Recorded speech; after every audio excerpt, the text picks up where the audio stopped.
All right, so let's talk about, now that we looked at how we look at a sail, now let's talk about actually tuning up a boat. And the first thing we do is do some basic things on land and make sure your boat is symmetric and balanced. So in real briefly here, I mean, it's bad to have your mast tilted to one side or the other.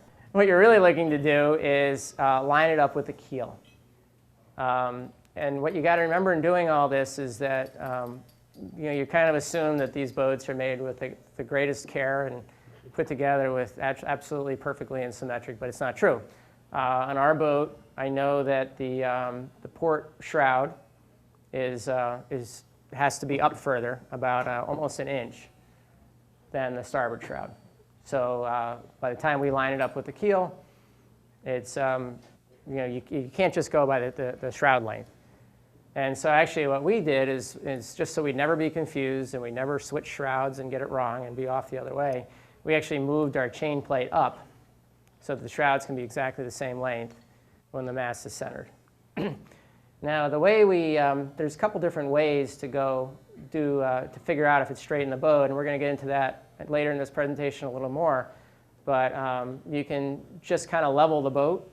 You can put a plumb bob on your keel on land and make sure your boat, just move it around so it's perfectly vertical, and then do the same thing with the mast. So you just use gravity for your... what I like to do actually is take a photo.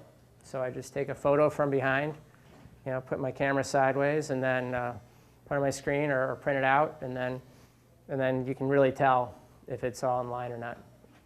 But this is super important. Anyway. Now the other part of setting symmetry is your balance and what you're trying to accomplish with it. Most boats, you're trying to line up, for the most part, for whatever you think the optimum heel is. So on dinghies, that's almost perfectly flat, especially a round bottom dinghy. You want to take this center of effort, which is below the water on the keel, and you want to put the center of force right above it, so you're pretty balanced. So if you rake back further, boat's going to want to head up. And that's windward helm. You have to pull the helm towards you to keep it from heading up. And if it's too far forward, it's the opposite. You find yourself pushing on the helm to get it going. Now on a J24, for example, you don't want to sail it perfectly flat. You want to sail at maybe a 5-degree heel or so, and even flatter in light wind. And I find that in light wind, I'm actually pushing on the helm a little bit. It might not even be neutral. It might be even going a little. It feels really awkward, but it's kind of the sacrifice we make because you want to try to get it in a spot that works for all conditions. And as it gets a little windier, you need to heel a little more, and it would have too much helm if you didn't do that. So we're going to get a little more J24 specific a little later, but the basic concept is you're moving your mast backwards and forwards depending on what you're trying to accomplish.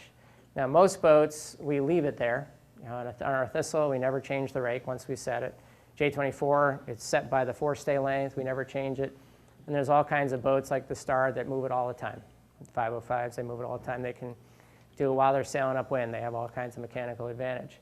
So that's kind of a long topic in itself, but the bottom line is what you're trying to accomplish is for whatever heel you think is optimum, you want to have a pretty neutral helm.